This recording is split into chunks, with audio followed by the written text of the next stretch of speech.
BA third year की कक्षा में आपका पुनः स्वागत है। गीता के दूसरे अध्याय के अध्ययन को आगे बढ़ाते हुए अब हम 16वें श्लोक का अध्ययन करेंगे। 16वां श्लोक है, न असतो विद्यते भावो न भावो विद्यते सता उभयोरपि दृष्टो अंतस्तु अन्यो तत्वदर्शिभिः। अब यहाँ पहला पद आया है न असतो, न असतः, अर्थात असत से भावः न विद्यते। इसका हम अन्वय देखें तो क्या करेंगे, न असतो विद्यते भावो असतः भावो न विद्यते, अर्थात असत से जिसकी सत्ता नहीं है, जो भाव रूप नहीं है, उससे भाव का उदय नहीं हो सकता, अर्थात असत से सत की उत्पत्ति नहीं हो सकती। असत से सत का भाव रूप वस्तु की सत्ता संभव नहीं है और सतः अभावः न विद्यते, और सत का कभी अभाव नहीं हो सकता, अर्थात जिसकी सत्ता है उसका कभी अभाव नहीं हो सकता। उभयो अपि अन्तः तत्वदर्शिभिः दृष्टा अन्यो उभयो अपि दृष्टो अंतस्तु अन्यो तत्वदर्शिभिः। तो इस प्रकार से इन दोनों का, अन्यो उभयो द्विवचन है, इन दोनों का अर्थात सत और असत का, भाव और अभाव का, इन दोनों का ही तत्वदर्शी भी, तत्वदृष्टा के द्वारा, तत्वज्ञानी पुरुषों के द्वारा इन दोनों का ही तत्व अर्थात जो उनकी वास्तविकता है, इनका जो अंतः है, अंतः अर्थात जो तत्व है, जो इनकी यथार्थ है, इस सिद्धांत को समझाया गया है। अब यहाँ पे इन दोनों का ही तत्व दर्शन किया गया है, किसके द्वारा? तत्वदर्शियों के द्वारा। तो ये तत्व क्या है? एक बड़ी सीधी सी बात है जो हम अपने दैनिक जीवन में देख सकते हैं कि प्रत्येक कारण का कोई ना कोई कार्य होता है, तो बगैर कारण के कार्य की उत्पत्ति नहीं होती। सांख्य दर्शन में इसे ही सत्कारवाद कहा गया है, इसे आप फर्स्ट ईयर में पढ़ भी चुके हैं। तो सत्कारवाद में का सिद्धांत यही है कि सत से सत की उत्पत्ति होती है, अर्थात बगैर कारण के कार्य नहीं हो सकता। उसी बात को यहाँ कह रहे हैं कि असत से भाव रूप, जिसकी सत्ता ही नहीं है, उससे भाव रूप जगत कैसे उत्पन्न हो सकता है, और जिसकी सत्ता है उसका कभी अभाव हो ही नहीं सकता। तो इस प्रकार से इन दोनों का ही तत्व ज्ञानियों के द्वारा देखा गया है, समझा गया है, बतलाया गया है। अब यहाँ पर यदि हम देखें कि असत किसे कहते हैं, तो कहते हैं यद विषया बुद्धि न व्यभिचरति तत्सत, कि जिस विषय में बुद्धि बाधित नहीं होती, जिसका व्यभिचार नहीं होता है, तत्सत। और यद विषया बुद्धि व्यभिचरति, और जिस विषय का बुद्धि के द्वारा बाध हो जाता है, तद असत, वो असत है, अर्थात अभाव रूप है, उसकी सत्ता नहीं है। तो इसे ही रामानुज ने आत्मा और शरीर कहा है। यहाँ पर हमें असत और असत के रूप में बताई जा रही है। तो अब जो सत है, अर्थात जिसकी सत्ता हमेशा रहती, वो क्या है? हमारा आत्मा। और जो नश्वर है वो है हमारा शरीर। इन दोनों के संबंध को ही यहाँ पे कृष्ण के द्वारा स्पष्ट किया जा रहा है कि तू जिसका मोह कर रहा है, तू जिसके बारे में विचार कर रहा है, वो तो शरीर है, और जबकि सनातन तत्व, शाश्वत तत्व तो आत्मा है, जिसका अभाव कभी होता ही नहीं है। तो सत से सत की ही उत्पत्ति होती है, असत से असतः, असत से सत का भाव नहीं हो सकता, अर्थात असता भावो न विद्यते। असत कभी भी भाव रूप में नहीं आ सकता, उसकी कभी भी भाव जगत में सत्ता स्थायी नहीं रह सकती। इस बात को वो यहाँ पर समझा रहे हैं, जिसका हमें गीता के 16वें श्लोक में दर्शन होता है कि किस प्रकार से मनुष्य को अपने मन को तटस्थ करने के लिए इस सिद्धांत को भली भांति समझ लेना चाहिए कि हम किस वस्तु के लिए दुख करें, और जो नश्वर है उसके बारे में हमें शोक नहीं करना चाहिए। इसी क्रम में वो आगे कहते हैं, क्योंकि अब यहाँ पर वो सत और असत का निरूपण कर रहे हैं कि जैसे उन्होंने कहा असता भावो न विद्यते, असत भाव रूप नहीं हो सकता। तो ये सत्य क्या है, असत क्या है, भी जैसे आपको बताया कि जिस विषय में बुद्धि का बाद नहीं होता, वो सत है, अर्थात जो त्रिकाल में रहती है, त्रिकाल में जिसकी सत्ता होती है। इसी को यहाँ पर और स्पष्ट कर रहे हैं कि सत्य क्या है। अविनाशी तु तद्विद्धि येन सर्वम इदम ततम विनाशम अव्यस्य अस्य न कश्चित कर्तुम अर्हसि। अविनाशी तु तत्विद्धि, कि हे अर्जुन तू उसको, अविनाशी तत्व को जिसका कभी भी नाश नहीं होता, हे नाश रहित, तत्विद्धि येन इदम सर्वम ततम, कि तू उसको जान जिसके द्वारा ये संपूर्ण जगत व्याप्त है। अर्थात नाश रहित तो तू उसको जान, अविनाशी तो तद्विद्धि, तू अविनाशी जिसका विनाश नहीं होता वो अविनाशी, तो अविनाशी तो उसको ही जान जिसके द्वारा ये संपूर्ण जगत, जिसके द्वारा ये संपूर्ण दृश्यमान जगत व्याप्त है। विनाशम अव्यस्य अस्य न कश्चित कर्तुम अर्हति, और इस अविनाशी तत्व का विनाश करने में, यहाँ पे आया है अस्य अव्ययस्य, अस्य विशेषण किसके लिए कहा गया है, अव्ययस्य, अव्यय अर्थात जिसका व्यय नहीं होता, अर्थात जो क्षय रहित है, जिसका क्षय नहीं होता, अक्षय है, ऐसे उस अव्यय का विनाशम कर्तुम, विनाश करने के लिए कोई भी समर्थ नहीं है। अर्थात जो अविनाशी तत्व है उसका नाश कोई नहीं कर सकता। इसलिए तो जो स्वयं को समझ रहा है कि मैं अपने गुरुजनों का वध करूंगा, उनका हंता होने का मुझे पाप लगेगा, तो वास्तव में उनका वध तो तू कर ही नहीं सकता, क्योंकि जो उनके अंदर नित्य आत्मा का निवास है, जो नित्य आत्मा जो इस देह को धारण करने वाली है, वो अविनाशी है और उसका नाश करने में, उसका अंत करने में कोई भी समर्थ नहीं होता। अब इसको ही स्पष्ट करते हुए यहाँ पे हम उदाहरण के रूप में देखें तो देखते हैं, घटाव भास को भानु घट नाशे न नश्यति, देहावभास का साक्षी देह नाशे न नश्यति। इसको इन्होंने आत्मबोध उपनिषद है वहाँ से इसको समझा रहे कि जैसे घड़े का प्रकाशित करने वाला, घटावभास को, घट को अभासित करने वाला, उसको प्रकाशित करने वाला भानु जो सूर्य है, भानु यानी सूर्य, घट नाशे न नश्यति, घट का नाश होने पर नष्ट नहीं होता है, उसी प्रकार से देह को प्रकाशित करने वाला तत्व आत्मा जो नित्य है वो देह के नष्ट होने पर भी नष्ट नहीं होता। अर्थात जो हमारी आत्मा है वो क्या है, वो हमारे देह को प्रकाशित करने वाली है। अर्थात यदि हमारे शरीर में से आत्मा निकल जाती है तो हम कहते हैं देह का अंत हो गया। तो उसको प्रकाशित करने वाली, उसमें प्राण का संचार तभी तक है जब तक वो सूक्ष्म तत्व उसके अंदर विद्यमान है। इसीलिए सूर्य को भी कहा गया है जगतः आत्मा, अर्थात जगत की आत्मा, सूर्य को जगत की आत्मा कहा जाता है। अर्थात वो प्रकाशित करने वाला है। भले ही जगत विनाशशील है, मरण धर्मा है, लेकिन प्रकाशित किससे हो रहा है, सूर्य से हो रहा है। उसी प्रकार से जो हमारा जो शरीर है वो भी किससे प्रकाशित है, उसकी भी सत्ता में किससे ज्ञात होती है, आत्म तत्व के कारण ही वो हमें जीवित जान पड़ता है। तो आवश्यकता किसको है, शरीर को आत्मा की आवश्यकता है। आत्मा को अपने को व्यक्त करने के लिए शरीर की आवश्यकता होती है, और ये दोनों का जो संबंध है वो बना रहता है। इसलिए वो कहते हैं आगे कि न अंतवंत इमे देहा, अंतवंत इमे देहा नित्यस उक्ता शरीरिणा अनाशिनो अप्रमेयस्य तस्मात् युध्यस्व भारता। कि अंतवंत इमे देहा नित्यस उक्ता शरीरिणा अनाशिनो अप्रमेयस्य तस्मात् युद्धस्व भारता। अब यहाँ पे देखिए वही क्रिया क्या है, युद्धस्व, युद्ध कर। किसको कह रहे हैं वो, हे भारत, हे अर्जुन तू युद्ध कर। क्यों युद्ध कर, तो कहते हैं पहला अगर आप देखें अंतवंत इमे देहा, इमे देहा ये जो हमारी देह है वो कैसी है, अंतवंत, शांत है, अर्थात इसका एक ना एक दिन अंत हो जाना है।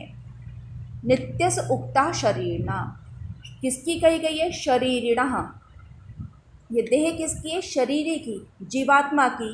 ये जो देह है वो अंत युक्त अर्थात शांत कही गई है, इसका एक ना एक दिन अवसान हो जाता है।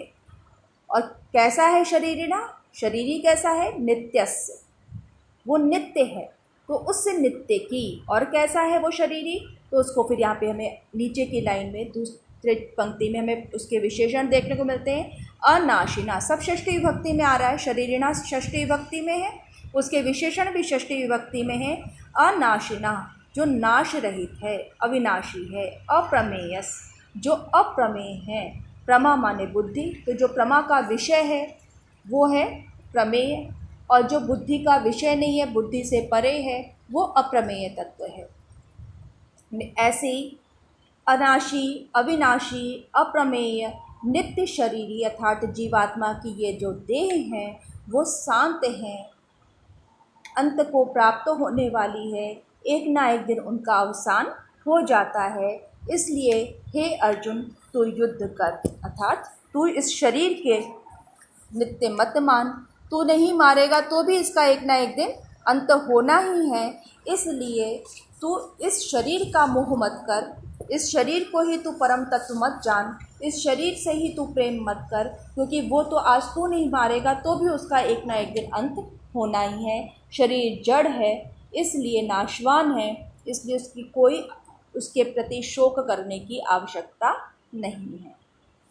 अब इसके बाद यदि उसके मन में फिर भी ये बात आ रहा है, ग्लानि आ रही कि मैं मार रहा हूँ, तो उसको वो समझाते हुए कहते हैं कि या एनम वेत्ति हंतारम यश्चैनम मन्यते हतम उभौ तौ न विजानीतो नायम हन्यति न हन्यते। दोनों ही बातें कह रहे हैं यहाँ। या एनम वेत्ति हंतारम, या एनम जो इस एनम आत्मा को, आत्मानम जो इस आत्मा को, हंतारम वेत्ति हंता मानता है, अर्थात उसको मारने वाला समझता है, अर्थात तू अपने को वध समझ रहा है कि तू इनका वध करेगा। तो या एनम वेत्ति हंतारम, तो जिस प्रकार से ये जो जीवात्मा इन्होंने शरीर धारण कर रखा है, उसी प्रकार से तू भी इस शरीर को धारण कर रखा है। तो जो इस आत्मा को हंतारम वेत्ति मारने वाला समझता है, तथा यश्चैनम मन्यते हतम, या जो इसको हतम अर्थात मृत मानता है, समझता है, मन्यते किसी के द्वारा समझा जाता है, या जो इसको इस आत्मा को एनम आत्मानम, या जो इस आत्मा को हतम मन्यते मरा हुआ समझता है, मरा जानता है, उभौ तौ न विजाने तो वो दोनों ही नहीं जानते हैं, उभौ तौ तौ उभौ, तो वे दोनों ही जो इसको हंता मानते हैं या मरा हुआ समझते हैं, वे दोनों ही इस वास्तविकता को नहीं जानते हैं कि अयम ना हंति ना हन्यते, तो ये ना तो ये मारता है और ना ही इसे मारा जा सकता है, अर्थात ये ना तो किसी का वध करता है और ना ही किसी के द्वारा ये मारा जा सकता है। तो यदि तेरे मन में ये विचार आ रहा है कि हम दोनों में से एक पक्ष तो मरेगा ही, युद्ध में विजय प्राप्त होगी तो हम मारेंगे या मरेंगे, जो तूने पहले प्रश्न किया, या तो हम जीतेंगे या जीत लिए जाएंगे, उसमें रक्तपात भी होगा, वध भी होंगे, मृत्यु को लोग प्राप्त होंगे। तो अगर तू ये समझता है कि तू इनको मारने वाला है या तू इनके द्वारा तू मार दिया जाएगा, तुम्हारे बंधु बांधव मार दिए जाएंगे, तो ये दोनों ही इस वास्तविकता से को नहीं समझ पा रहे हैं, इस सत्य को नहीं समझ पा रहे हैं कि आत्मा ना मरती है और ना ही मारती है, अर्थात वो करता है ही नहीं। यहाँ इस बात पे बल दिया गया है कि वास्तव में उसमें कर्तृत्व नहीं है, जैसे हम सांख्य में कहते हैं साक्षी चेता, अर्थात वो साक्षी रूप है, वो केवल देखती है, जो कुछ भी घटनाएं घटित हो रही हैं उसका केवल वो साक्षी बना हुआ है, केवल उसको वो देख रहा है, उसको उसकी कर्तृत्व नहीं है, वो किसी को प्रेरित नहीं कर रहा, अर्थात केवल इस देह को धारण करके जो कुछ भी देह के द्वारा क्रियाएं संपन्न हो रही हैं उसको वो देख रहा है। तो इसलिए वो यहाँ कहते हैं यदि हंता आत्मा को तू मारने योग्य मानता है या उसे मारने वाला समझता है, तो तू उस वास्तविकता से परे है, उस सत्य से तेरा भी परिचय नहीं हुआ है कि वास्तव में ना कोई मरता है ना ही किसी के द्वारा मारा जाता है। इसी को बृहदारण्यक उपनिषद में कहा है, न तदश्नाति किंचन न तदश्नाति कश्चन, कि ना तो वो कुछ खाता है और ना उसे कोई खाता है, अर्थात इन दोनों ही ये समस्त विकारों से परे, इसीलिए आत्मा को निर्विकार कहा है कि उसमें विकृति संभव ही नहीं है, जो केवल साक्षी रूप है। साक्षी भाव आपको कई बार समझा चुके हैं कि हम जब इसको अपने जीवन में देखें तो जो कुछ भी साक्ष्य होता है वहाँ पर वो तटस्थ होता है, वो किसी एक के पक्ष में नहीं होता। उसी प्रकार से जो हमारा आत्मा है वो भी किसी एक पक्ष में नहीं होता, वो केवल घटनाओं को घटित होते हुए देखता है। तो इसलिए तू स्वयं के प्रति किसी भी प्रकार से ग्लानि मत रख, अपने मन में कोई कुंठा मत रख, अब नैराश्य का भाव मत ला, क्योंकि तू इन सब से परे है। उसी क्रम में आगे कहते हैं, ना जायते नियते वा कदाचिन्न अयम भूत्वा भविता वा न भूया अजो नित्या शाश्वतो अयम पुराणो न हन्यते हन्यमाने शरीरे।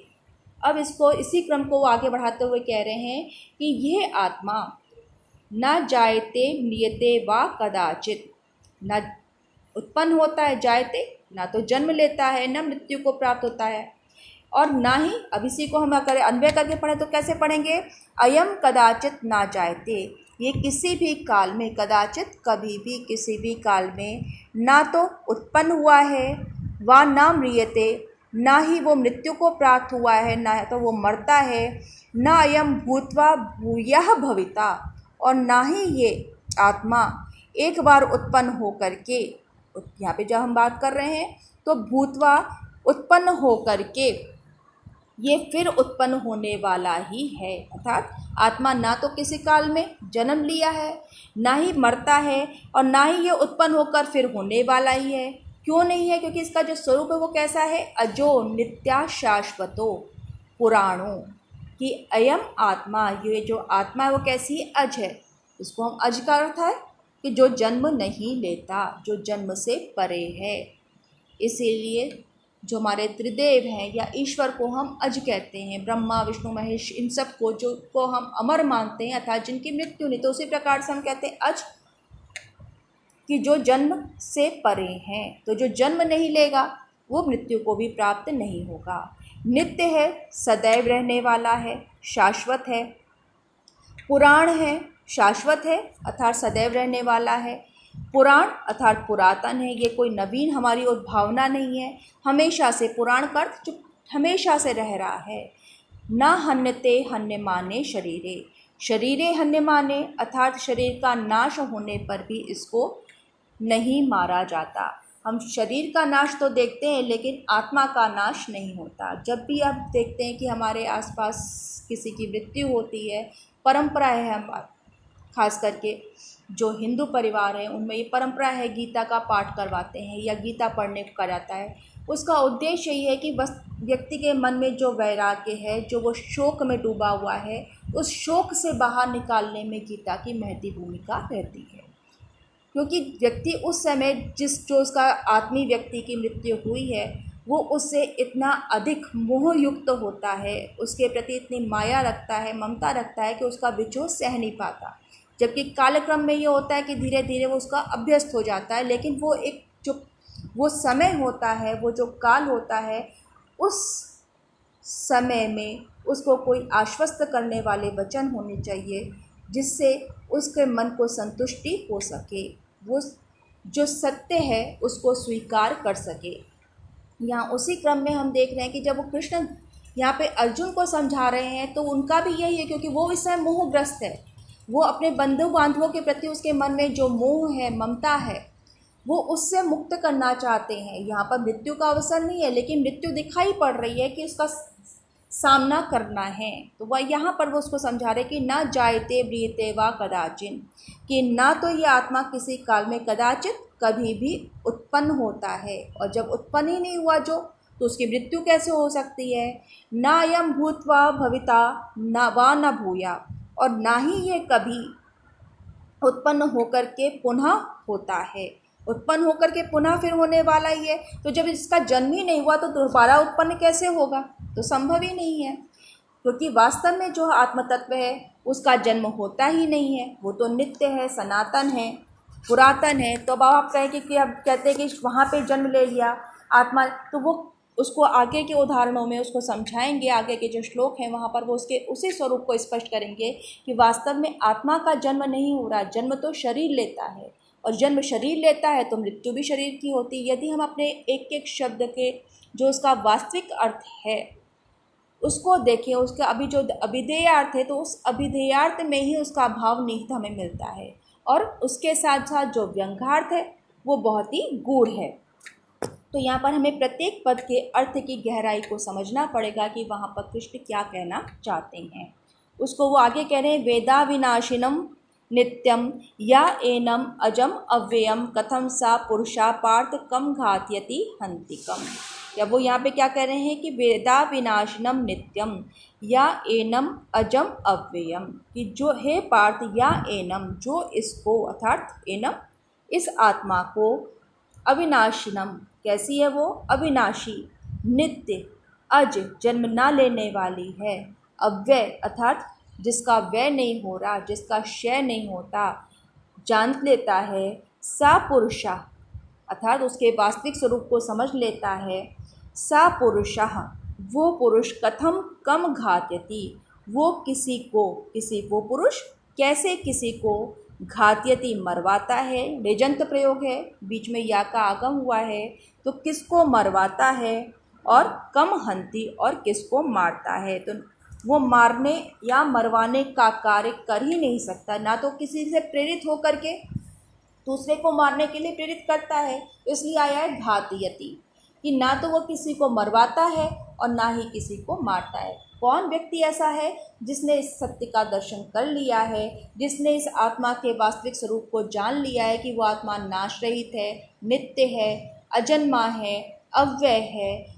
जब इस स्वरूप को वो समझ लेता है तो वो इस बात के लिए प्रस्तुत नहीं होता है, इस बात के लिए संकल्पबद्ध नहीं होता कि मुझे इसको मारना है, क्योंकि इस वास्तविकता को वो जान लेता है कि वो ना तो किसी को मरवाएगा ना किसी को मारेगा। वो केवल जो युद्ध हो रहा है उसमें शरीर लड़ रहे हैं, वो सिद्धांतों का युद्ध है। हम जब युद्ध में प्रवृत्त हो रहे हैं तो निश्चय ही ऐसे ही तो नहीं हो रहे, तो ये सिद्धांतों के लिए रक्षा के लिए, सत्य की रक्षा के लिए, धर्म की रक्षा के लिए इस युद्ध में प्रवृत्त हो रहे हैं। तो यहाँ पर हम शरीर समाप्त होंगे, क्योंकि सारे पाप जो कर रहा है, पुण्य जो कर रहा है, वो शरीर कर रहा है। आत्मा तो पाप और पुण्य दोनों से परे है। और इस सत्य को स्वीकार कर लिया तो तू स्वयं को हंता नहीं मानेगा, अपने प्रति तेरे मन में किसी प्रकार का अपराध बोध नहीं रहेगा। अब इस आज की कक्षा में इतना पर्याप्त है। अब आगे हम इसके आत्मा का स्वरूप, इसमें बहुत सारे श्लोक आपके पढ़े हुए हैं, जाने हुए हैं, समझे हुए हैं, तो संभव है उसको मैं थोड़ा सा ज़्यादा श्लोकों का एक साथ अध्ययन करवाऊँ। तो अब आप इसको अच्छी तरह से पढ़िए, जो टेक्स्ट दिया है उसके साथ मिला के पढ़िए, समझिए। किसी भी प्रकार की परेशानी है तो उसके लिए आप संपर्क करिए, व्हाट्सएप पर लिखिए। जो कुछ भी हमसे इसमें मदद हो सकेगी दूर रहते हुए, वो हम पूरा करने का प्रयास करेंगे। धन्यवाद।